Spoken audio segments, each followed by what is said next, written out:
You've been given a second chance. I even remember how it was written, up to date. So again, now my name is appearing on the newspaper. So I'm like, okay, you've been shortlisted. And so I got that newspaper. And the thing was, my sister called my dad. My dad bought the newspaper. My name was there. And now I'm like, will I go for this interview?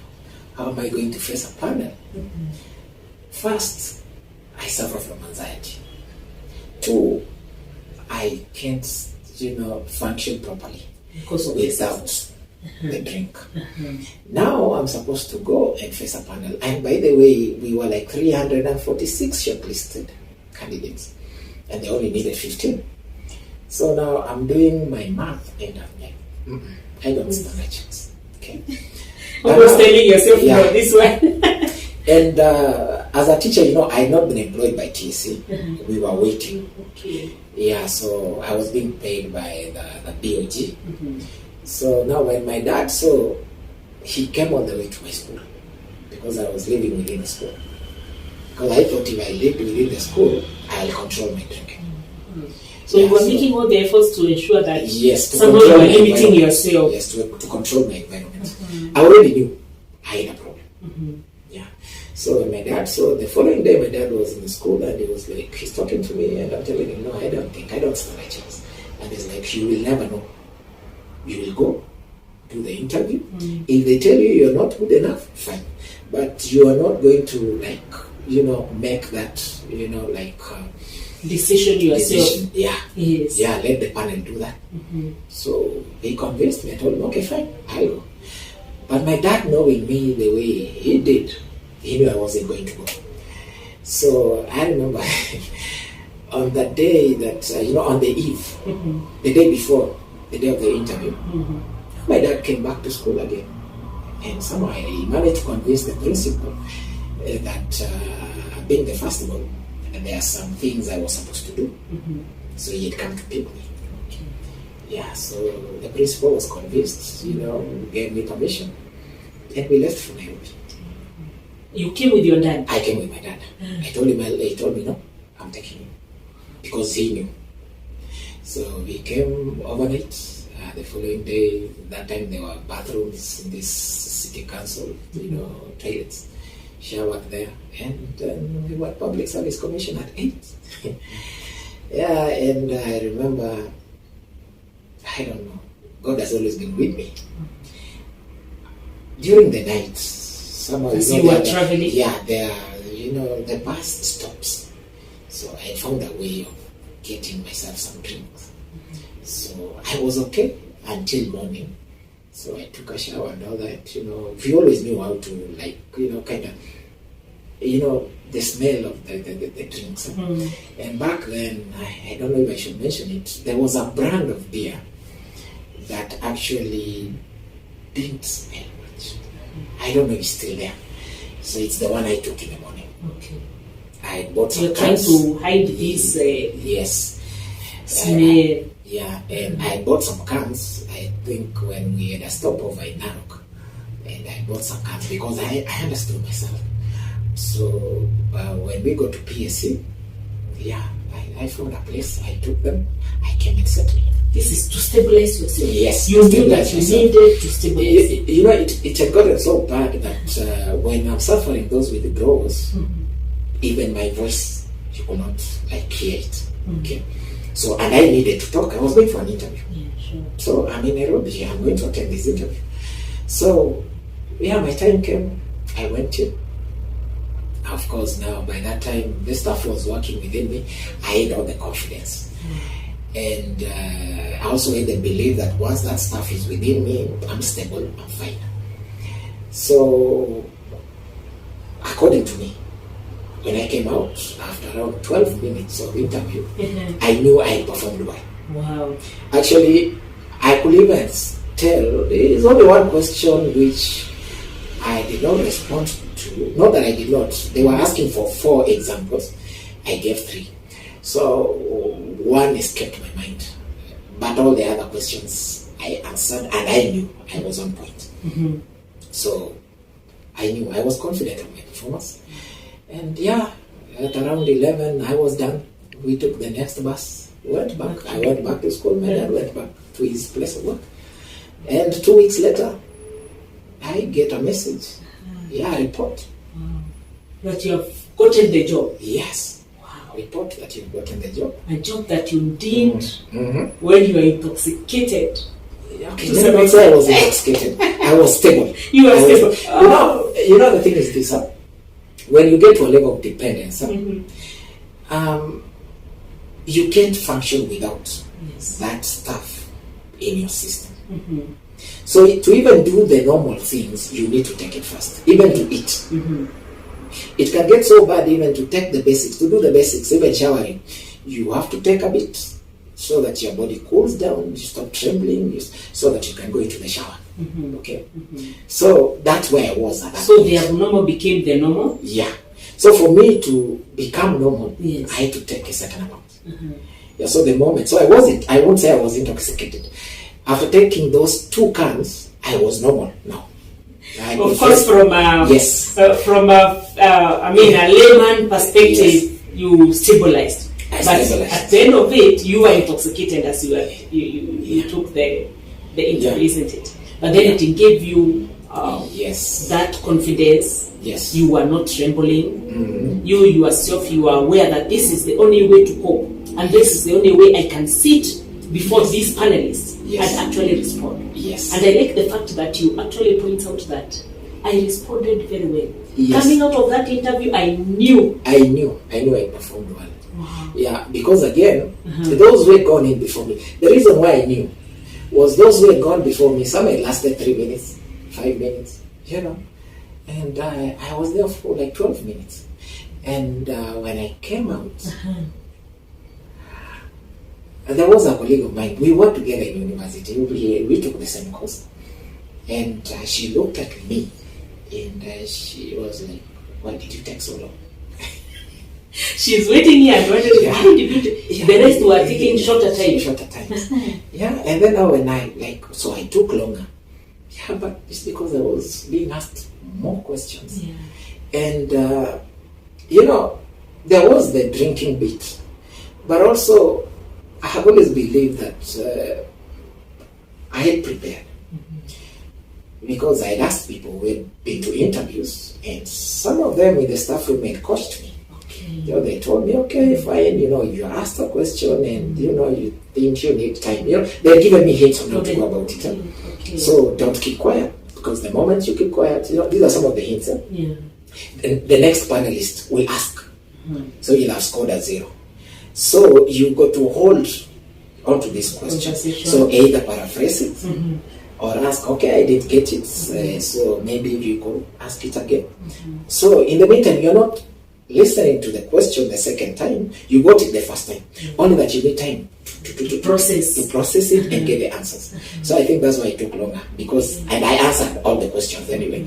So because I was delaying them so that I already had those techniques. So that's why I was so sure I performed well. What I'm seeing is somebody, a young person who has all these internally, somebody who is set for a bright future, but the substance is actually interfering, but this potential is not yet destroyed. To some great extent, you are already aware that I can make it. Despite all this, I can make it. And again, this substance is serving a purpose of stabilizing me. So you are going into your interviews, you are going into your teaching to some extent with the confidence that this substance is helping me in a way to be. What I can say is this. By this time in my life, I knew I was addicted. But I also knew that if really, even up to now, if I really, get my head into something, I will definitely achieve it. I always knew it. Only that now I was addicted, and for me to function, I had to take a bit. not to get drunk, but to stabilize. But once I got stabilized, then I could engage in whatever I wanted. Some level of control there again. Yeah. That you never allowed yourself to take a lot to overwhelm you. Yeah. You were taking for stability. Yeah. So that then you can be able to perform that task that you wanted to perform. Yes, the task that I was supposed to. Here you are. I've done the interview. You're already being called to start the job. How was it after that? Yeah, so I remember I got that call. I was told to report to the new ministry now. And so I resigned from my teaching. I came, I reported. And I thought now, the kind of job I got now, wasn't really that demanding. Okay? So I felt more comfortable now. Okay. And I decided, I had married before. And by that time, I had a son. And so now I had a more stable job because I was a government employee. So I moved to Nairobi, starting life afresh. Okay. And it was going well. And but now I was already addicted. So now I had a more assured source of income. Okay? Because the government always pays at the end of the month. Yeah, you'll always get your money in the account. Yeah, so, and the job was not that demanding, so I had some free time. And now, my drinking, took a turn for the worse. Yeah.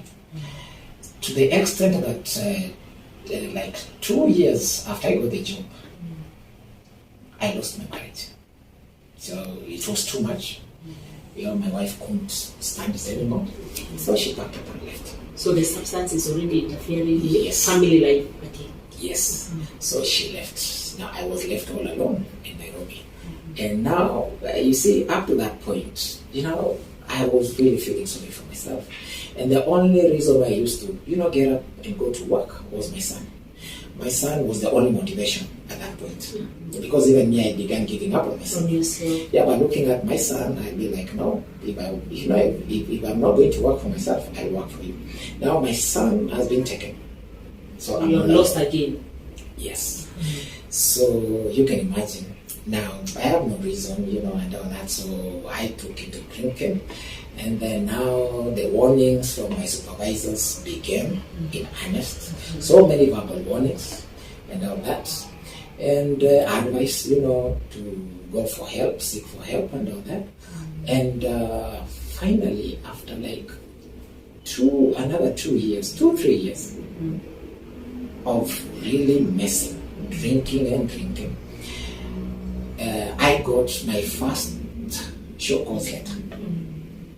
I think my OICs were really, they really sympathized with me because they put up with me for that long. And my workmates. Now, I could not be bumped on. My job is, we work on shift. So, when you work on shift and the person who's supposed to relieve you, you're not even sure whether they're going to come. So even the duty rosters, they to be rescheduled in a way that it covered in case you don't appear. Yeah. So, my problems now moved spiraling all the way into the workplace. To other people. Yeah, to other people. Affecting how they work. Yeah. Affecting so at that point, I believe I was, like I had hit rock bottom. And my parents, they tried a number of ways, the spiritual way. They'd taken me to church to be prayed for and all these things. I'll come back, stay a week, go back to drinking and all that. And I'd also gone for some kind of rehabilitation, which was also church-based. 2 weeks, I came out, I stayed for like a month and went back to drinking. Now, I was like, nothing can happen. Yeah. I even gave up on myself. Yeah. So, at this point, I was drinking to die. Okay? Because I had nothing to look forward to. It's like you already developed suicidal tendencies of sorts? Yes. I'll go drink and drink because I didn't care. I'll go drink and I hope that I won't wake up the next morning. Then I'll wake up the next morning. In my bed, I'll be like, how did I get here? Or maybe 3 in the morning, I'll wake up by the roadside, find my way home. And there were some moments in an addict's life, there are some moments of clarity whereby you sit. For some reason, you don't feel the withdrawals. You have a clear mind and you think like properly now. Short episodes, yes, very short, very short. So in one of them, I was like, fine, I'm dying.